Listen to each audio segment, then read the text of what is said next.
Welcome guys, మీరు చూస్తున్నారు 7 TechPing YouTube channel. నా పేరు సాయి పవన్. ఈ రోజు అయితే నేను మీకు ఈ వీడియోలో వచ్చేసి మీరు మీ పాత ఫోన్ ని అమ్మే ముందు తీసుకోవాల్సిన జాగ్రత్తలు ఏమిటి మరియు ఆ జాగ్రత్తలు మీరు ఎందుకు తీసుకోవాలో ఈ విషయాల గురించి అయితే నేను మీకు ఈ వీడియోలో అయితే ఎక్స్ప్లెయిన్ చేస్తాను. కాబట్టి వీడియోని ఎండ్ వరకు చూడండి, ఎక్కడ స్కిప్ చేయకుండా. ఇంకెందుకు ఆలస్యం, పదండి వీడియోని అయితే స్టార్ట్ చేద్దాం.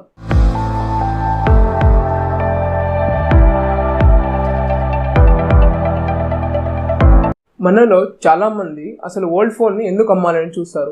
దానికైతే రకరకాల కారణాలు అయితే అయి ఉండవచ్చు. అవి వచ్చేసి 2-3 సంవత్సరాలుగా ఒకే ఫోన్ వాడడం వల్ల అది బోర్ కొట్టి ఉండవచ్చు, లేకపోతే దాంట్లో చిన్న చిన్న ఇష్యూస్ ఉండవచ్చు, లేదా మార్కెట్లో సరికొత్త ఫోన్ రావడం వల్ల దానికి అప్గ్రేడ్ కావాలని అయితే పాత ఫోన్ అయితే అమ్మవచ్చు. ఇలాంటి ఎన్నో కారణాలు అయితే మన పాత ఫోన్ అమ్మడానికి అయితే ఉండవచ్చు. కానీ అలాంటప్పుడు మన మైండ్లో అయితే ఒకే విషయం అయితే ఉంటుంది, అది వచ్చేసి పాత ఫోన్ని మంచి రేట్కి అమ్మేసి కొత్త ఫోన్ అయితే పర్చేజ్ చేసుకోవాలని. ఈ ప్రాసెస్లో మనం ఏం చేస్తాం, పాత ఫోన్ని అమ్మడానికి అయితే రకరకాల దారిలోనైతే వెతుకుతూ ఉంటాం. అవి వచ్చేసి మనకు ఆన్లైన్ యాప్స్ అయినా కావచ్చు, ఫర్ ఎగ్జాంపుల్ Olx Quiker లేదా CASHIFY, లేదా డైరెక్ట్గా మార్కెట్కి వెళ్ళి అయితే సెల్ ఫోన్ అయితే ఒక మంచి రేట్ అమ్మవచ్చు. బ్రెయిన్లో అయితే ఒకటే మాట మెదులుతూ ఉంటుంది, అది వచ్చేసి పాత ఫోన్ని అమ్మేయాలి మరియు కొత్త ఫోన్ అయితే పర్చేజ్ చేయాలి అని. ఇలాంటప్పుడు మనలో చాలామంది చేసే తప్పు ఏమిటి అంటే, ఫోన్లో ఉన్న డేటాని రిమూవ్ చేశారో లేదో చూసుకోరు, ప్లస్ సరైన విధంగా ఫోన్ని రీసెట్ చేశారో లేదో కూడా చెక్ చేసుకోరు. కొంతమంది అయితే కొత్త ఫోన్ కొనాలి అనే ఆతృతలో ఫోన్ని ఏ విధంగా రీసెట్ చేశారో కూడా పట్టించుకోరు. అసలు ఈ పాత ఫోన్ని ఎలా అమ్మేయాలి అనే ఒకే మైండ్ సెట్లో అయితే ఉంటారు. ఇంకా కొంతమంది అయితే ఫోన్ అయితే రీసెట్ చేసాం కదా, దీంట్లో అయితే ఎలాంటి డేటా లేదు కాబట్టి మనం ఈజీగా అయితే అమ్మేయవచ్చు, ఎలాంటి ప్రాబ్లం అయితే మనకు ఉండదు అనే ఒక ఉద్దేశంతో కూడా ఉంటారు. అసలు మీకు ఈ విషయం తెలుసా, ఫోన్ని మనం రీసెట్ చేసిన తర్వాత కూడా డేటా బ్యాకప్ అనేది చేయవచ్చు అని కొన్ని సాఫ్ట్వేర్లు అయితే ఉన్నాయి. వాటి ద్వారా అయితే మనం ఈ డేటాని సింపుల్గా అయితే రికవరీ అయితే చేసుకోవచ్చు. ఇలా రికవరీ చేసుకున్న డేటాలో ఏదైనా ఉండొచ్చు, లైక్ మీ ఫ్యామిలీ ఫొటోస్, లేదా మీ పర్సనల్ ఫొటోస్, లేకపోతే మీ పర్సనల్ వీడియోస్, లేదా ఫ్యామిలీ వీడియోస్, లేదా ఫ్రెండ్స్తో తిరిగిన వీడియోస్, ఇలాంటి ఎన్నో రకాల వీడియోస్ అయితే మన ఫోన్లో అయితే ఉండొచ్చు. మనం బ్యాకప్ చేసుకున్న డేటాలో ఎలాంటి ఫైల్స్ అయితే మన ఫోన్లో ఉంటాయో అవి యాజ్ ఇట్ ఈస్గా అయితే మళ్ళీ వచ్చి రికవరీ అనేది అయిపోతాయి. మీ కాంటాక్ట్ లిస్ట్లో ఉన్న నెంబర్తో సహా డేటా బ్యాకప్ అనేది సింపుల్గా అనేది అయిపోతుంది ఈ డేటా బ్యాకప్ సాఫ్ట్వేర్ల వల్ల. సెన్సిటివ్ డేటా ఏదైతే ఉంటుందో ఇవి వచ్చేసి మనకు తెలియని థర్డ్ పర్సన్ చేతిలోకి కనుక వెళ్తే అతను ఈ డేటాతోటి ఏ విధమైన పనులైనా చేయవచ్చు. ఇంకా కొంతమంది అయితే మొబైల్ మార్కెట్ ఏవైతే ఉంటాయో అక్కడికి వెళ్ళి కూడా సెల్ ఫోన్ని డైరెక్ట్గా సేల్ చేసేస్తూ ఉంటారు బయర్స్కి. అప్పుడు ఫోన్ని రీసెట్ చేశామా లేదా అని కూడా చూసుకోరు. ఫోన్ బయర్ ఎవరైతే ఉన్నారో ఆయన అయితే ఫోన్ని రీసెట్ చేసి అయితే మీకు చూపిస్తారు, ఇగో చూడండి సార్, మీ ఫోన్లో ఎలాంటి డేటా అయితే లేదో మీరు చెక్ చేసుకోండి అంటే మనం నార్మల్గా గ్యాలరీ ఓపెన్ చేస్తాం. ఇది యూజువల్లీ గ్యాలరీ ఓపెన్ చేస్తాం, ఫైల్ మేనేజర్ వీటిని ఓపెన్ చేసి చూసుకుంటాం, ఓకే డేటా అయితే ఏం లేదు అనుకుంటాం. కానీ ఇక్కడ ఒక లాజిక్ ఉంది, అది ఏమిటి అంటే, మనం ఫోన్ని రీసెట్ చేసిన తర్వాత మన ఫోన్ డేటా అనేది రిమూవ్ కాదు, ఆ డేటాని స్టోర్ చేసిన లింక్స్ ఏవైతే ఉంటాయో అవి అయితే రిమూవ్ అవుతాయి. ఈ లింక్స్ రిమూవ్ అవ్వడం వల్ల మనకు స్టోరేజ్ స్పేస్ అయితే ఫ్రీగా ఉన్నట్లయితే మనకు చూపిస్తూ ఉంటుంది. ఇలా మీకు చూపించిన తర్వాత ఒకసారి అయితే మీరు మీ ఫైల్స్ ని రికవర్ చేయడానికి అయితే ట్రై చేయండి. అప్పుడు యాజ్ ఇట్ ఈస్ గా మీ గ్యాలరీలో ఉన్న ఫొటోస్, మీ ఫైల్ మేనేజర్ లో ఉన్న డాక్యుమెంట్స్, మీ వాట్సాప్ అన్ని అయితే యాజ్ ఇట్ ఈస్ గా మళ్ళీ ఉన్న ప్లేస్ లోకి అయితే వచ్చి చేరుతాయి.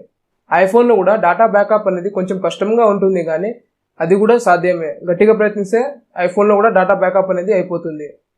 అప్పుడు మీ ఫోన్లో ఉన్న డేటా లైక్ మీ బ్యాంక్ డీటెయిల్స్, లేదా మీ కాంటాక్ట్ లిస్ట్లో ఉన్న కాంటాక్ట్ నెంబర్స్, మీ ఫోటో లేదా మీ పర్సనల్ ఇన్ఫర్మేషన్ అనేవి డేటా బ్యాకప్ అనేది అయిపోతుంది. ఇలాంటప్పుడు మేము ఎలా జాగ్రత్తగా ఉండాలని అంటారా, ఇప్పుడు నేను చెప్పే ప్రాసెస్ని అయితే మీరు పాటించండి. అప్పుడు మనకు కొంచెం సాటిస్ఫాక్షన్ అయితే ఉంటుంది, అది వచ్చేసి డేటా బ్యాకప్ అవ్వకపోవడానికి. మీ పాత ఫోన్ ఏదైతే ఉందో అది మీరు అమ్మాలి అని గట్టిగా ఫిక్స్ అయినప్పుడు మీ మైండ్లో, అప్పుడు మీరు చేయాల్సింది ఏమిటి అంటే, ఫస్ట్ వచ్చేసి మీ సోషల్ మీడియా అకౌంట్స్ ఏవైతే ఉన్నాయో like Facebook, WhatsApp, Twitter, Instagram, ఇలాంటి సోషల్ మీడియాకు సంబంధించిన అకౌంట్స్ ఏవైతే ఉన్నాయో వాటిని అయితే మీరు ఫస్ట్ రిమూవ్ చేయండి. గూగుల్ అకౌంట్ని కూడా రిమూవ్ చేయండి. గూగుల్ అకౌంట్ని రిమూవ్ చేయబోయే ముందు ఒకసారి మీ ఫైల్స్ ఏవైతే ఉన్నాయో అవన్నీ వచ్చేసి ఒకసారి గూగుల్లో అయితే మీరు బ్యాకప్ తీసుకోండి. ఇలా బ్యాకప్ తీసుకున్న తర్వాతనే గూగుల్ అకౌంట్ని అయితే మీరు రిమూవ్ చేయండి. దాని తర్వాత ఫ్యాక్టరీ రీసెట్ అయితే చేయండి. ఇలా ఫ్యాక్టరీ రీసెట్ చేసిన తర్వాత ఒక 5 to 6 minutes తర్వాత మీ ఫోన్ అనేది మీకు ఓపెన్ అవుతుంది క్లీనప్ తోటి. ఎలాంటి యాప్స్ లేకుండా, ఎలాంటి ఫైల్స్ లేకుండా టోటల్ కంప్లీట్ క్లీనప్ తోటి అయితే మీ ఫోన్ అనేది ఓపెన్ అవుతుంది. ఇలా ఓపెన్ అయిన తర్వాత మీరు ఏం చేయాలంటే, కొంచెం జంక్ ఫైల్స్ అయితే మీ ఫోన్లోకి ఎక్కించండి. పాత మూవీస్ కానీ, లేదంటే పాత సాంగ్స్ కానీ, ఏదైనా గూగుల్ నుండి డౌన్లోడ్ చేసిన ఫొటోస్ కానీ ఇలాంటి ఏవైతే ఫైల్స్ ఉంటాయో మీరు యూజ్ చేయనివి మీ సిస్టంలో ఉంటాయి కదా పాతవి, వాటిని అయితే ఒకసారి మీ ఫోన్లోకి ఎక్కించండి. టోటల్ కంప్లీట్గా స్టోరేజ్ ఫుల్ అయ్యేంత వరకు. ఫుల్ అయిన తర్వాత ఒకసారి మళ్ళీ మీ ఫోన్ని రీసెట్ అనేది చేయండి. ఇలా రీసెట్ చేస్తే ఏమవుతుందంటే మీరు ఇంతకు ముందు రీసెట్ చేశారు కదా, ఆ ఫైల్స్ అనేవి టోటల్ క్లీనప్ అయిపోతాయి.